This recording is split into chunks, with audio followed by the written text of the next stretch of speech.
once a teacher was there. He used to take this snuff all the time. That is some kind of intoxicant. And then what happened? This person was very fed up. He wanted to give it up, but he was not able to give it up. So he went to his guru and said, I have tried everything, it's not going, what shall I do? Then guru asked, what is your profession? He said, I am a teacher. Do you use a chalk for writing on the board? Yes, of course I use. He said, okay, take one chalk. Okay? And every day you write with the same chalk. Whatever the size of the chalk is left by the end of the day, only that much of this snuff you should take for the day, that much quantity only. Like that, as the chalk keeps decreasing in size, you keep decreasing the quantity of snuff. And when the chalk fully, in a week or so, is fully utilized, nothing is left, stop utilizing this snuff also. And he tried that. Okay, in the beginning he could not control, he was taking whatever the quantity. As the chalk started, you see, slowly and slowly and slowly reducing in size, he also started reducing the quantity of this snuff that he was taking. Till one fine day, he overcome that feeling and never had to go back again. So all your habits, I love too much of sweet, decide. I will eat sweet only once in a month. Those who have weakness for sweet, especially above 45, 50 people. Young people can still take it. Till 30, 35, your body will take anything. After that, you have to start reducing. That's why I say your food habits also should change with your body. So it should naturally reduce. Body has its own methodology to reduce everything. So gradually you have to stop. That's why I say, as your youngsters, eat 4 times a day, very good. Once you reach 40, then reduce the food to only 3 times a day. When you are 60, you reduce the food to only 2 times a day. If you are 80, you reduce the food to just one meal a day. You don't need more than that. If you eat, you will be torturing your body actually. And then go to doctor, I am suffering, I have this stomach problem. Because you have overeaten for your age. But I used to eat 4 times a day. That was when you were 30. Now you are 80. One little meal a day should suffice. That too, less cooked, less processed. More natural. That is what will fit. And your mind's motivations are now devotion and spirituality. Uncooked raw food, as it is natural, it is the best food to develop spiritual feelings. Otherwise, food brings, I tell always, Paka Shuddhi, Padartha Shuddhi, Patra Shuddhi. All these should be there. Once a saint went or sannyasi went to somebody's house for lunch. And while eating lunch, he felt like stealing the silverware. The tumbler and the spoon. So after eating the food, slowly put all the vessels in his bag and packed and ran from there. And halfway through, as he walked a little distance, he realized, I am a sannyasi, I have given up everything. What made me steal these tumblers and spoons from that house? And with great remorse and guilt, he went back to the house and he told the Yajman, I have done this mistake. I am so sorry, I have stolen all these things from your house. But this is the first time I have behaved like this and I don't understand why should I behave. I have given up everything. I have no attachment to silver or gold. Then why did I do this? So he asks, can you tell me who cooked the food today? And the householder says, my wife has cooked. So he calls his wife and asks, did you not cook the food today? You only cooked? She said, no, I did not cook. I had sought the help of a neighbor to come and cook because I was going through my own problems as a woman. So therefore I could not enter the kitchen and cook the food. I called the neighbor to cook.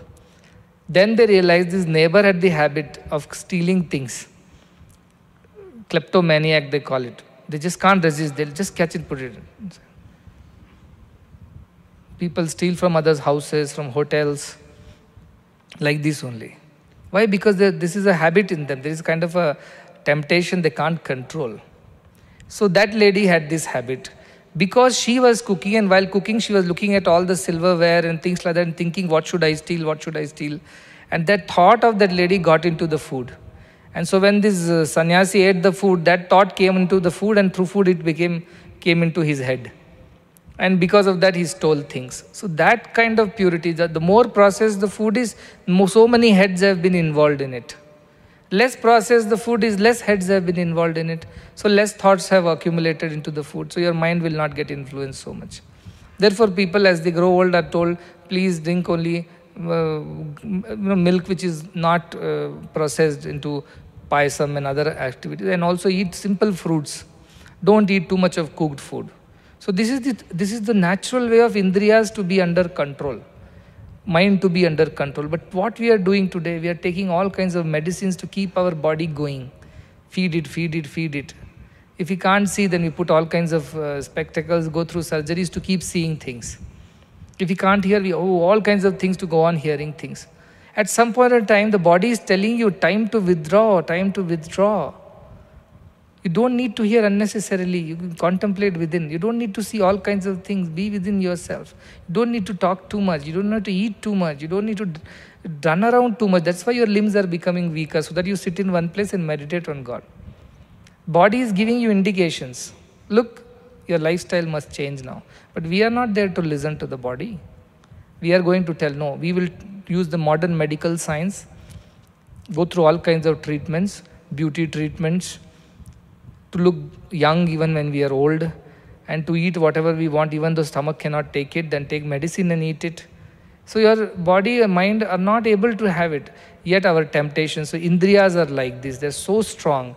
Krishna says in 2nd chapter, indriyas are so strong like the wind that blows away the boat in the middle of the sea, and you cannot control the boat. Like that, these indriyas are so strong they can, harati means they steal away the strength of the mind.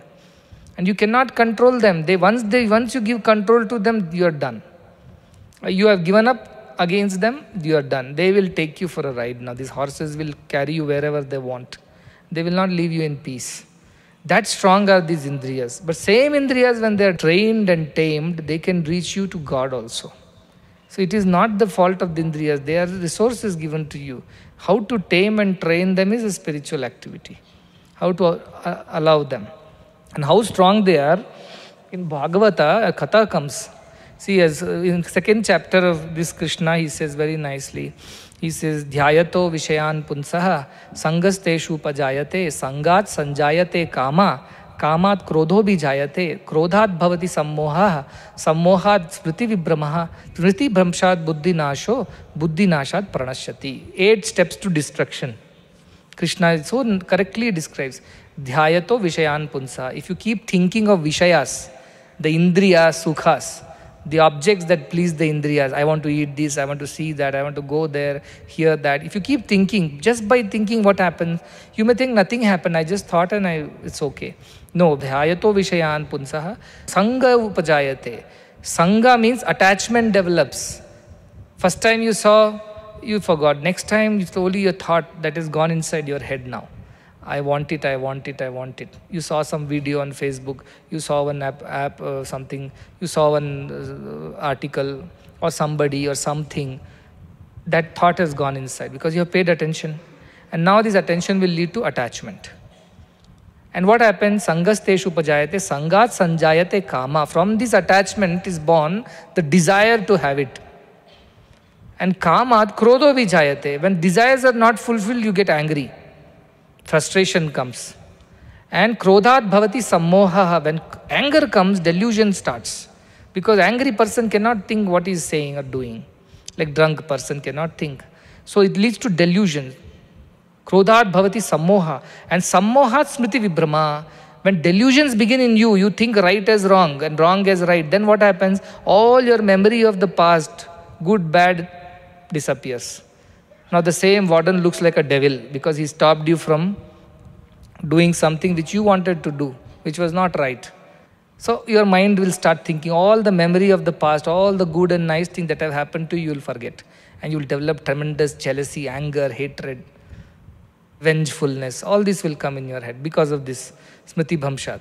And smriti bhamshat, what happens when memory is not there, buddhi cannot do anything because buddhi depends on the memory of all the past. Like a king depends on the minister. Like that buddhi to make a decision calls up the cabinet and says, so tell me, then they will say, last time when you did this, this was the problem. Then the buddhi will say, based on the last time's experience, let us not repeat it. But when buddhi does not have any data points to analyze, all the smriti, all your memories of the mind have disappeared in the delusion. Buddhi has no basis to decide anything. It does not have any data, any information based on which it will take a decision now. So then buddhi is not able to do anything. Buddhi nasha happens. Such a buddhi is incapable of doing anything. And buddhi nashat pranashyati. Why? Control of the horses is gone. The rein is out of your hand. The horses are on their own. And you come to your ruin. So it all starts with just thinking. Once you think enough, that thought will now grow inside you. And continuously. That is why you master the mind. Remove your thoughts. Become thoughtless. Analyze your thought. Because thought is the beginning of all the problems. Sow a thought, reap an action. Sow an action, reap a tendency. Sow a tendency, reap a habit. Sow a habit, reap a character. Sow a character, reap your destiny, it is said. It all starts with thought. Because you thought about indriya sukhas, that's it. You said, no, I just flipped through the Facebook. I just flipped through the video forward. I flipped through the... Flipped, nahi. On that flipping, that microsecond, it has gone inside your head. Through your eyes, through your ears, nose, tongue, touch, anything. And now you have got... become slave of it. And it will not give you up so easily. In Bhagavatam, a story comes of one Muni by name Shaubhari. The Shaubhari Muni was so powerful, he had all siddhis under his control, and he was like a very, very knowledgeable person who has even written a samhita called Shaubhari Samhita. One day, and he used to meditate where? Not on the mountain, not under the tree. He will go underwater and meditate. Underwater meditation he will do. So he went under the water some point in time and was meditating. Just when he was about to meditate, he saw two fish, a male and a female fish playing.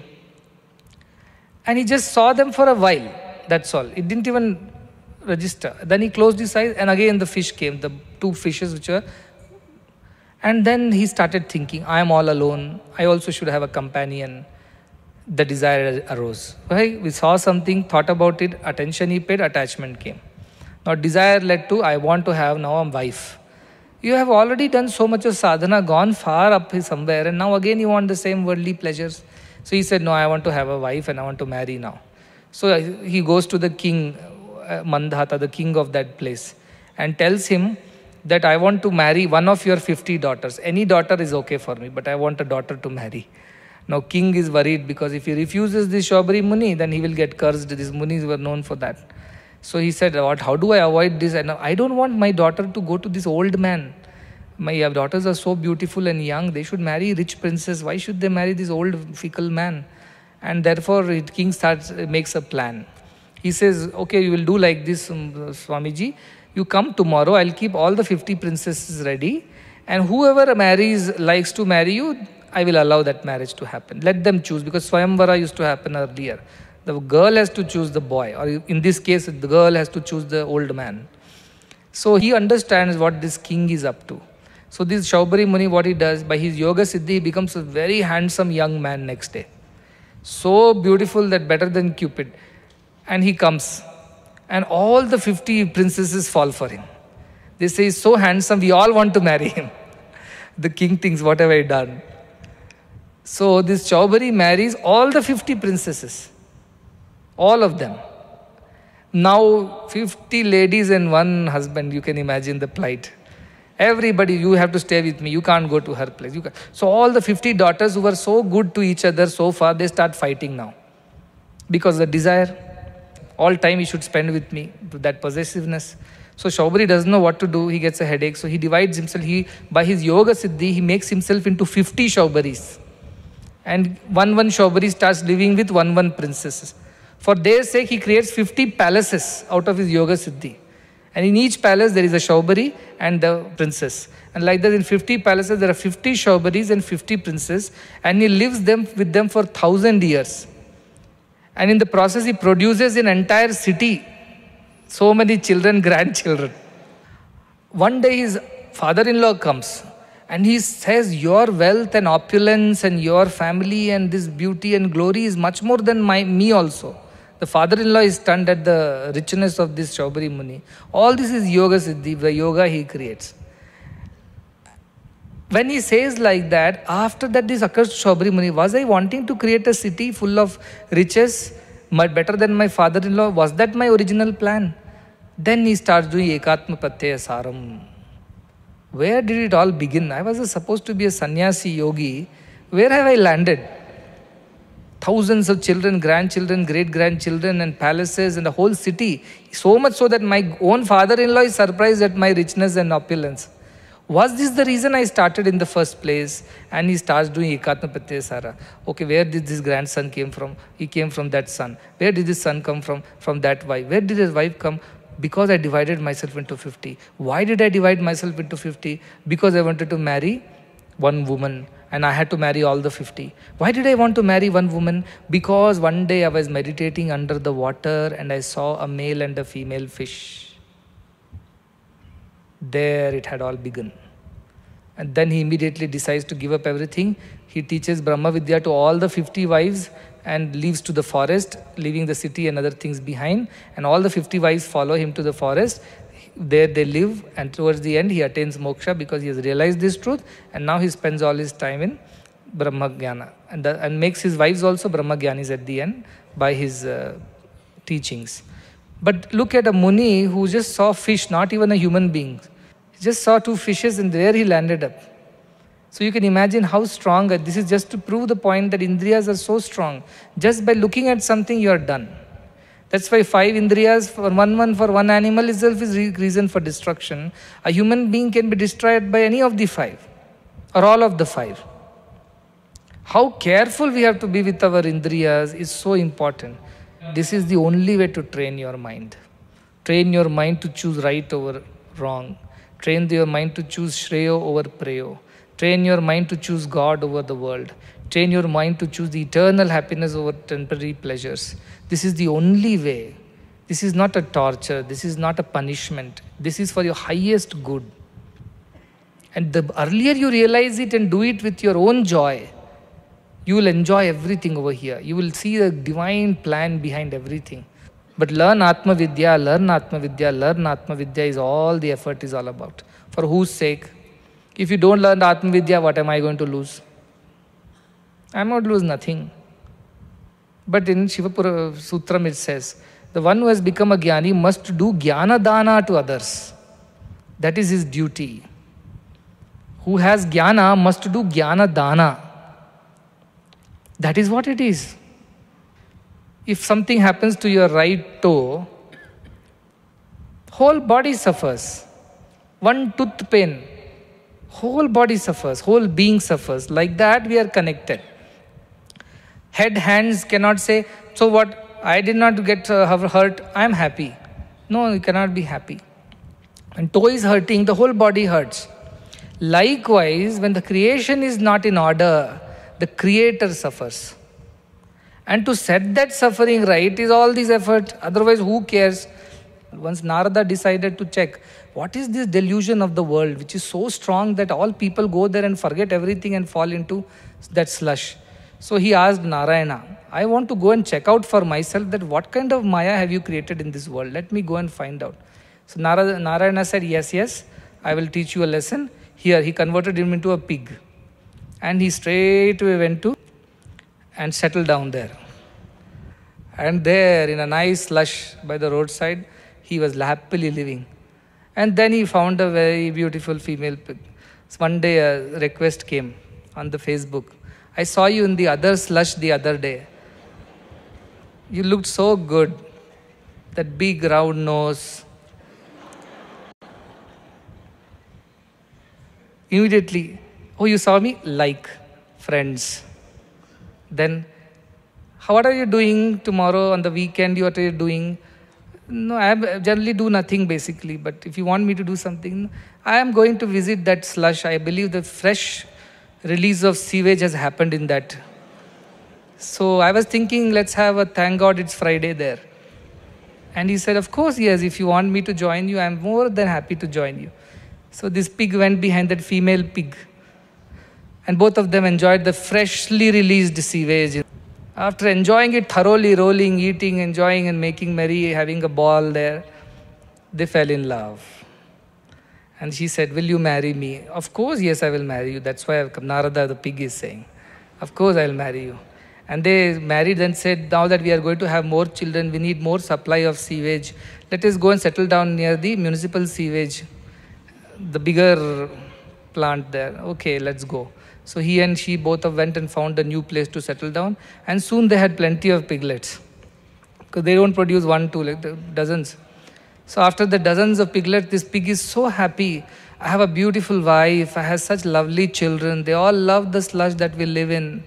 And all this municipality releases every week fresh supply. And we are so happy here. And one day it so happened that Indra, there was no rain in, everybody did some yajna for Indra to get pleased. So Indra came to bless. I will send some rain. And then he saw, what is this? I think this is Narada. He saw it through Sukshma Drishti. Oh, this is Narada. What is he doing over here? He's absconding from the heavens for so long. And so he went down to the Narada and said, hey Narada, what are you doing here in this? He said, what do you mean by doing? This is my home, this is my family. Meet my wife, meet my children. Indra said, what are you talking? Are you gone mad? You are Narada, Brahmarishi. What are you doing in this sewage? He says, no, I am this pig. And this is where we are, always. This is how we are. Then he told Indra, would you like to have something? Indra said, no. Thank you for your hospitality. I must go back to heaven. And Indra thought very badly felt. What has happened to this Narada? He's fallen into such lowly things. So he told Narada, the pig, why don't you come to heaven? I will take you to heaven. I will remind you of who you are. You think you are a pig, but you are not a pig. You are a Brahmarishi. I will remind you, come to heaven with me. He said, I don't want to come to heaven. I am very happy. This is heaven for me. What greater heaven can be there? Naya masti iti. This is the best. He said, no, there is a better heaven. You are much more peaceful. There is no pain, no suffering, no fear, old age, nothing. Come there with me. And he asked his wife, who is this strange man? He's going on asking me. But Atiti Devo Bhava, he's asked me, so let me go. So wife says, you figure it out, but don't lose your diet. Find out whether the diet is available in heaven or not. I don't want you to look skinny and ugly. You should continue to remain round and beautiful. So he said, all right, I will go to wherever he's saying, I'll check out and come. If it is good, I will take you all there. We'll have a bigger place. So he thought it's something like bigger sewage heaven. Because pig can only think in relative terms. So they went to heaven, ascended. And our Indra said, here, this is Menaka, this is Rambha, this is Urvashi. They are the most beautiful damsels of the heaven. They will dance for you now. The pig said, okay. So they started dancing and singing. All the other gods were enjoying their celestial music. This pig is restless, and his chair is moving. Then Indra thought maybe he's not getting reminded of who he is by these dances. Let us chant Veda chanting over here. So that Maharshi, he will remember something out of it. So everybody, all the rishis, Sapta rishis came and started chanting Vedas there. Pig became even more restless. When is it going to end? Then Indra said, this is also not working. Let us get him the best of the foods of the heaven, the Soma Rasa and everything else. And they served everything to him. He saw everything and rejected everything. He said, what I want is not here. Therefore, I don't like this heaven. I want to go back, he says. Indra breaks his head and said, what can we do about this fellow? That is our story. Become a good human being, realize your divinity, don't be troubled by your mind and senses, learn how to control and use them well, develop devotion, dedication in life, work for the betterment of the society, and ultimately realize your true divine self. I don't want it. This is the plight of Kali Yuga. This is the plight of the modern day world. But those dhiraha with a sukshma buddhi who are able to discriminate between shreyo and preyo, they will take to the right path. They will choose the shreya over preyo, and that is how they will be able to control their senses, the mind, use the buddhi, sattva buddhi, and they will be able to reach their destination, which is from Jivatma to Paramatma. So this is the main idea of Kathopanishad. This is the main idea of all Upanishads, to teach you how to rise above this silliness, pettiness of your existence. You're not just a body filled with senses, all the time moving garbage truck these bodies are. Whatever you eat in the breakfast, it's all there in you right now. You're moving toilets, that's what it is. The body's truth is only that much. Peel the skin and what you are. That's all the truth of bodies. That is not you. For those senses, should you go this way, that way? When there is an Atman inside which needs to be pleased, that is where your true happiness lies. Believe in these truths. work towards that. That's more important. Those who don't understand, forget about them. Forget about them, because they don't understand, they don't have the buddhi, the sattva buddhi which is required for this kind. They have a shudra buddhi, tamasa buddhi, rajasa buddhi. Such buddhis cannot help you. And they cannot understand this, just as we cannot understand why they are doing that. But for them, they are Swayam Dhira Panditam Manyamana. They have understood, they think this is life. So that is where your discrimination, the Viveka Buddhi has to come. That is where Vyavasayika Buddhi has to come. That is where Sattva Buddhi has to come. If you don't use that Buddhi well, you lose control over your mind, you lose control over your senses. In fact, you will lose control over your entire life.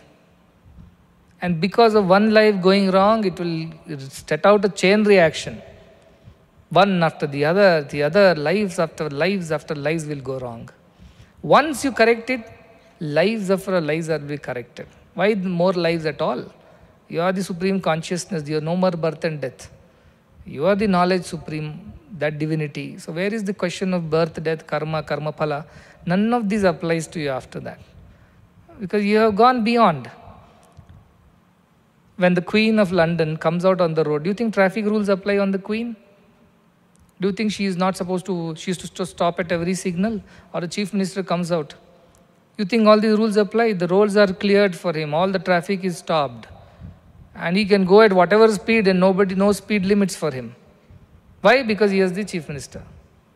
Likewise, when you gain control over your senses, mind and attain divinity, these karma phala, janma, loka, all these rules don't apply on you anymore.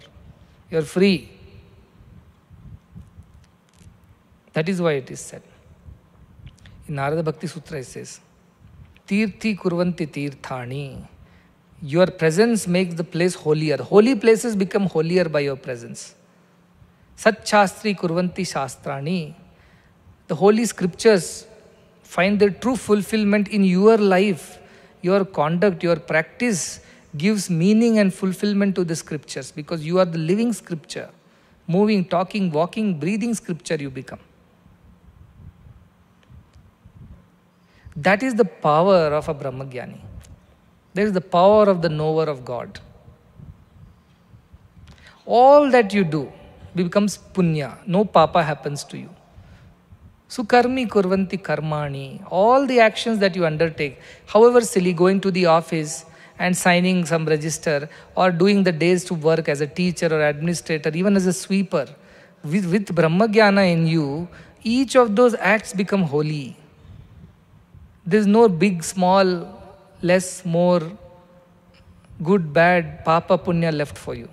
Everything that you do is sukarmi only, because you are operating from the Brahma level, not from the body Brahma level. There is no ego, no attachment, no silly pettiness, no mine and thine, this and that. Everything is Brahman for you. Therefore, there is no such kind of dualities. So anything that you do becomes holy. That becomes yajna for you. That becomes homa for you. You don't have to separately do anything, because you have attained that. And what happens? Nityante devata. Devatas are those forces which maintain the society, maintain the creation. They become happy. For once there are some people who are leading a noble life, pure life, they feel fulfilled. They dance in joy. That there are more good people, all our efforts are not getting wasted. The wind that blows, the river that flows, the sun that rises, everybody is joyful now. That our efforts are not getting wasted. These human beings have finally learned how to become divine, how to lead a pure life. Therefore they enjoy. Devatas. And sanatha cha bhubhavati. And the earth feels protected. Earth feels that it has got a parent now, a protector, a caretaker. It's not going to be ruined. The society feels like that it will not be ruined. Here are some people of God. They will teach the world how to lead a good life. They will save the world from all wrong ways. They will remove the illusions and delusions from the minds of the youngsters around the world and put them on the noble path so that they are happy, and because of them all others around them are happy. Imagine a child gets spoilt in a family. Everybody suffers. Mother suffers, father suffers, the immediate social circle suffers, and the child commits crime in the society suffers. Everybody suffers if one person goes wrong. And same person, if it goes right, everybody benefits. So this is your opportunity to learn this, practice it first, realize it, and through that set an example for all others to lead a noble life, pure life, and thereby first person to benefit out of it is you. And then the next person is whoever realizes it. After that, society benefits. So learn that this is so important. Why I took so much time to describe just this part of the Kathopanishad? Because it is very practical. You will say, Brahman, does he exist inside, outside? There can be confusion. But this is so practical. Understand the analogy of the horses and the senses, mind as the rein, for buddhi as the driver, charioteer, and you are true self, the Atman as the passenger. So Atman has to be pleased. Why is the horses yoked to the chariot? Why is there a rein? Why is there a charioteer? All this is to help the passenger travel. And passenger should be comfortable. Passenger should be happy. For that sake only all this paraphernalia of the body, senses, mind and everything. If that God within is not happy with the way of your conduct in the society, the way you use your body, mind and senses and buddhi, then what is the use? Tata kim, tata kim. What is the use? What is the use of such a life? What is the use of being a human being? This is the message of this Kathopanishad. That even in our daily life and conduct, use all these things that have given by God for what? For the Atman to reach Paramatman. The journey through this chariot of the body and the horses as the senses and mind as the rein and buddhi as the charioteer is all for the sake of that Atman within you which has to meet the Paramatman. There is no other reason for you to get this body, mind, senses. The only reason is that. It was not for the horses to eat grass and drink water and make merry. No. The only reason senses were given so that you use them to reach God and nothing else. Let that be thoroughly established in your mind. So much so that even in dream you should not forget.